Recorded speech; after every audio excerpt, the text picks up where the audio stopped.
మనం కూడా ఈశ్వరుడికి దగ్గర అవ్వాలి అంటే పూజ చెయ్యాలి.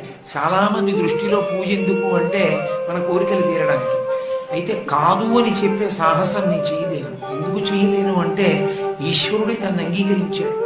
కోరికలతో ఉన్న వాళ్ళు నన్ను ఆరాధిస్తారు అని ఆయనే ఒప్పుకున్నాడు. ఆయనే ఒప్పుకున్న సిద్ధాంతాన్ని నేను కాదనుకోను. కానీ పూజ ఎందు ఒక పరమ రహస్యమేమి అంటే అసలు దాన్ని కృతజ్ఞత కొరకు చెయ్యాలి.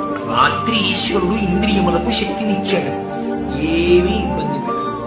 హాయిగా నిద్రాకాలిక సుఖస్వరూపమునందు స్వల్పకాలిక లయంలో ఇంద్రియములకు శక్తినిచ్చాడు.